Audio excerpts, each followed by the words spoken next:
Good afternoon. My name is Chase Lewis, and I'm excited to talk to you guys about a topic that affects each and every one of you.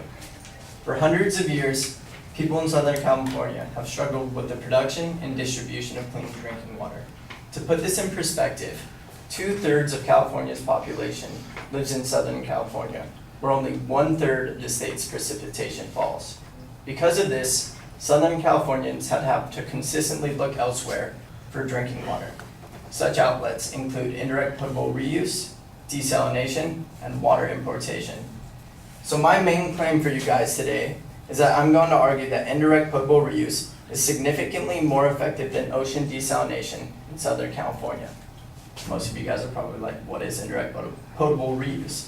So what this is, it's the process of taking your highly treated wastewater, yes, your sewage and everything like that, and it takes it and it purifies it using a 3-step advanced treatment process. The purified water is then discharged into a groundwater basin to later become your drinking water.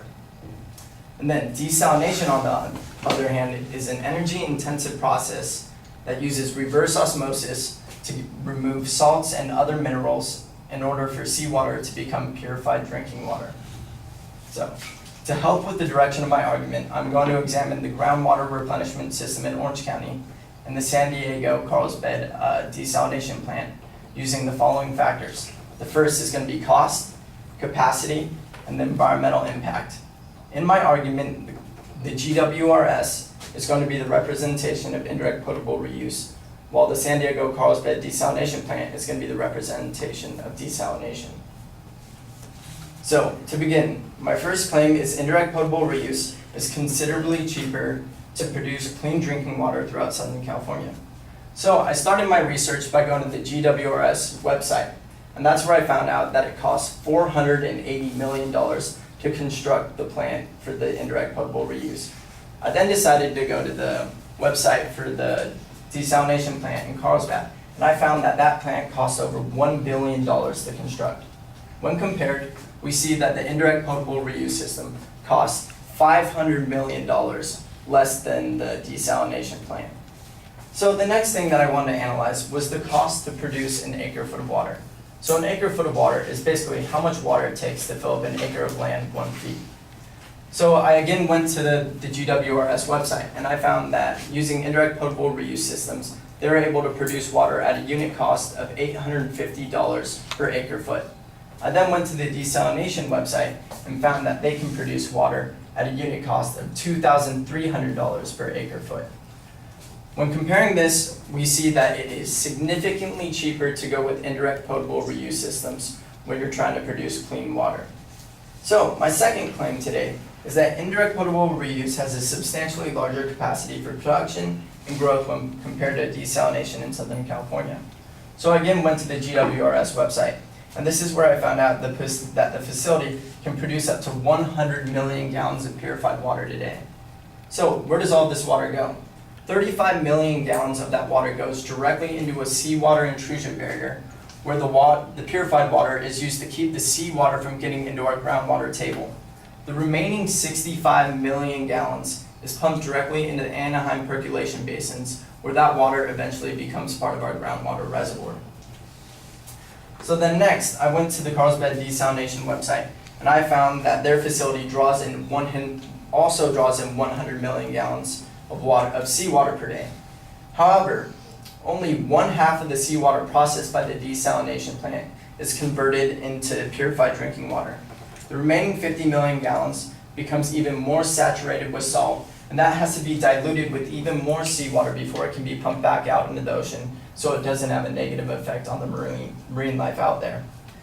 From this, we can see that indirect potable reuse is cheaper, and it still has the capacity to produce a significantly higher amount of purified drinking water on a daily basis. So now, on to my final claim. Indirect potable reuse has a noticeably lower environmental impact than desalination in Southern California. According to the GWRS website, desalination plants have a significantly higher amount of salt and other minerals inside of the water.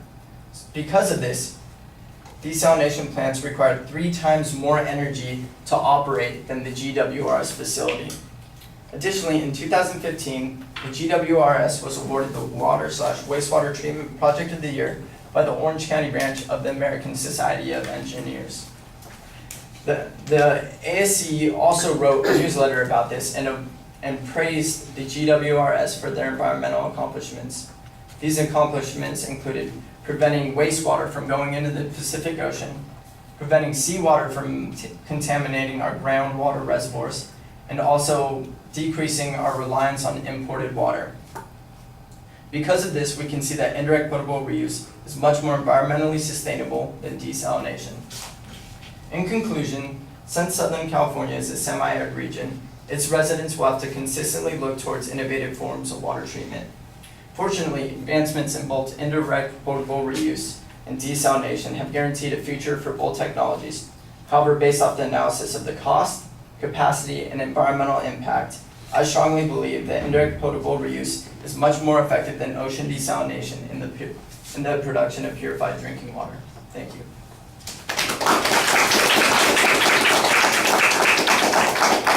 Any questions, or should I start? Yeah, we don't really have time for questions, thank you. Well, I say that now, of course, in an hour when we run out of speakers, then maybe we could have some questions.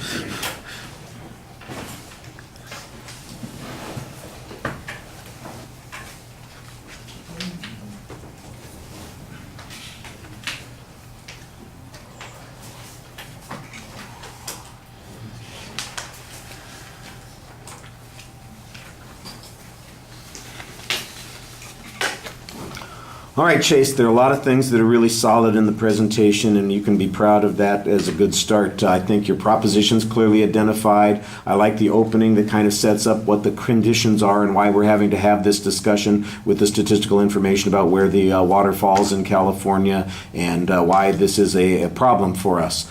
The contents of the speech, your preview is a little bit less explicit than I think I wanted it to be. Ultimately, I know that you're going to do the background or evaluations on the cost issue, the environmental impact, and the capacity that we're talking about. I do think that you need to have sentence claims for those. I know it's easy to abbreviate just by those terms. When you get to the body of the speech, all of those do have sentence claims. I just think you need to have those at the beginning too. Okay. All right, so that's the only issue. Otherwise, everything I have very clear signposts in the presentation. Everything's easy to follow. You explain your comparison pretty effectively.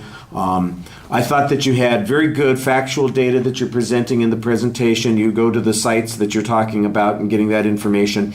I do think that you might want to consult some other sources of information because the data all seems to be coming from the two places that you're looking at here. Yes. And some independent evaluation would probably be a good way of helping to ensure that you're getting accurate information. I think you could use a little bit more testimony. You're very dependent on the statistics and the factual data to make your arguments, but it's all good information there. I thought the presentation was excellent. You're talking to us. You are engaged. You have a high degree of credibility because you seem to understand the subject and can talk to us without being dependent on the notes. You use the time very appropriately. There's an excellent summary at the end of the speech, so that is really solid also. Like I said, so maybe a little bit more independent information, a little bit sharper on the preview at the beginning of the speech, but everything else was simpatico, excelente, sehr gut. All right, thank you.